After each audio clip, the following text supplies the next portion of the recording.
Oh man, this thing is filthy, dude. Oh baby, so much for Cerakoting that exhaust, bro. This thing is bad, dude. What you doing over there? Getting some dip.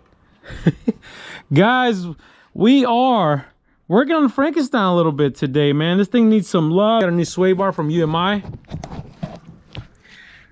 Oh yeah, what is up? Welcome back to the channel. Sway bar upgrade. There's nothing wrong with this one. This one works good, but it doesn't give us any adjustability. So with what we're doing with the autocross and the road racing, and then even at LS Fest, we're gonna be doing drag racing. That sway bar will allow us to basically loosen the rear end or tighten it up. So we're gonna put that new sway bar. As a matter of fact, let me show you what came in. UMI for the win, by the way, you guys. Love them. Great stuff. Let me see what they send us up in here. Oh baby, looks like send me a little swag, baby. Got a little swag right here. Oh yeah, a little t-shirt. That's extra medium, bro. That ain't gonna fit you, bro. Don't even think about it. That's extra medium. And then that, it looks like we got all the hardware, and then bracketry. What else we got over here? And here's the actual sway bar, you guys. This thing is way lighter than compared to the other one too. That's gonna be nice too. Save a little weight, a little diet. But let me open up this stuff up here, and then we'll show you guys. And we're gonna take that old one off. There's really nothing much to it to take that old one off. Matter of fact, a little YouTube magic to take that old one off. Boom, there it is. It is out. So what we're gonna do is we're gonna start with those clamps, the clamps that go around the rear end right here. They kind of just clamp here with those U-bolts.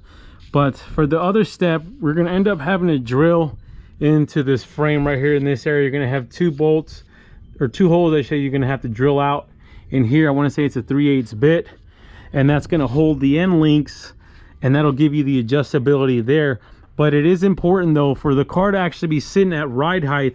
So we're gonna end up having to lower the car down once we get these clamps on here, and then be able to set up those end links, because it has to have basically the weight of the car down, not to mention a kind of a preload on the actual setup as well. So what we'll do is we'll jack up the front end just to where the wheels are just barely off the ground, and it'll put a load on the back end, and it'll kind of tell us, and it'll give us a true, I guess, reading or accurate measurement to where that bar needs to land on initial setup.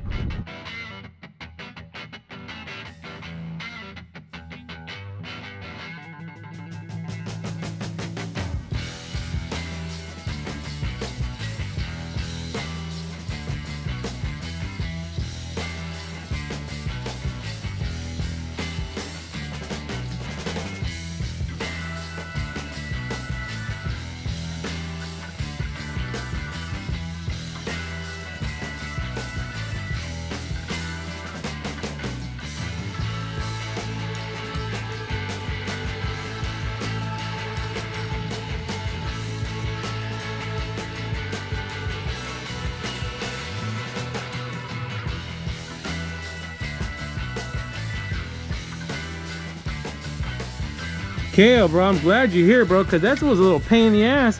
Yeah. That freaking setting up this bar definitely required a couple hands, you guys saw that. But now we kind of got it in position. We got it evenly spaced on both sides. Now we got this guy to worry about. So this guy is going to get bolted to basically the top of your chassis up top here.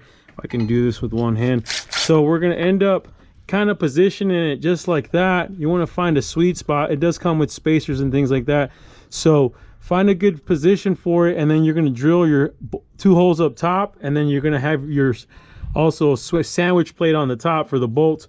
But don't bolt this to the sway bar yet. Like I said, you're going to want to have the car on all 4 wheels with the load on it, and then that way you set the rod length. But let me drill these up real quick.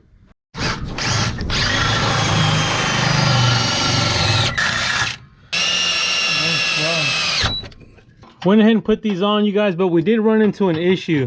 You can see we started to make our hole there, and look, we ran right into that guy, or that brace right there. So we went over a little bit.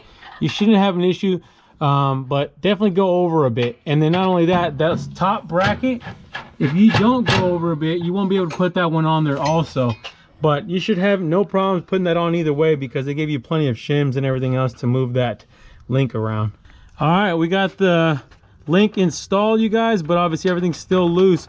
But now we got to drop down the car, have it settle on the back wheels, and with the front end slightly raised just to where the front wheels are off the ground, and it'll put a load on the back end, and then we can adjust this guy and then bring it to the first one, the furthest one out. We're going to start there. All right, you guys, so what we did, we lowered the car, the back wheels are on the ground, and we actually left the front of the lift on the front side, because per UMI they want you to jack up the front end a little bit just to where the wheels are barely off the ground, and then put the load on the back end to preload the sway bar. So now we can go in here and take our bolt and put it through the link. These washers? Yeah, you should have two spacers, one on the inside, one on the outside. All right, sounds good. See if I can do this with one hand, you guys. Moments later. So we got the links in place. We got them lengthened to the last position here. That's the softest setting, and you want to start there, and then you can adjust, drive the car, and see how it feels there. But we're gonna tighten the actual U-bolt clamps. Kale's doing that now. So you want to tighten those guys up first. How tight do we tighten them? Guten tight. How about that? German specs. But we want to tighten those guys, and then you tighten everything else.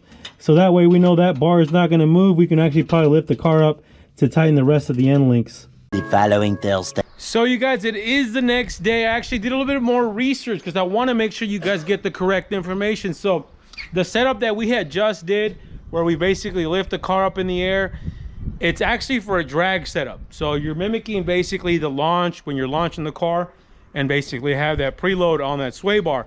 Now for what we're doing, and maybe what you guys will be doing street driving even as well, is you're gonna end up having to sit in the car basically. So whoever the driver is, you're gonna want them sit in the car, and then you have someone else align up that sway bar and adjust the end links and slide your bolt through, so that way there's zero pre-tension or preload on that sway bar when you're sitting in the car, and the car's all weight. Got to make sure all the weight of the car is all the way down. Make sure your ride height is set, everything is set before you hook up that sway bar. Another note is also, when you install your sway bar, or you're installing your coilovers even, or just in the ride height, make sure you disconnect your sway bar, because that can mess you guys up as well. So I'm going to jump in the car, and KO's still here. He's going to help me out, and he's going to put the end links on, and he'll slide that bolt through, adjust the end link while I'm in the car. That way it doesn't have any preload on it, and that's what you want. We'll set it to the first setting. All right, you guys, we are ready to rock. Sway bar is installed. Let me give you guys one last look real quick. It is good to go. 8 end links are installed and adjusted. Jam nuts are good to go. Now we got all the adjustability we want out in the track. But you guys, hopefully you guys enjoyed the video, enjoyed the content, and like I said, hit up UMI. They got some good stuff. But guys, hit the like button, hit the subscribe button, and hit the bell for notifications. And you guys already know, stay wrenching.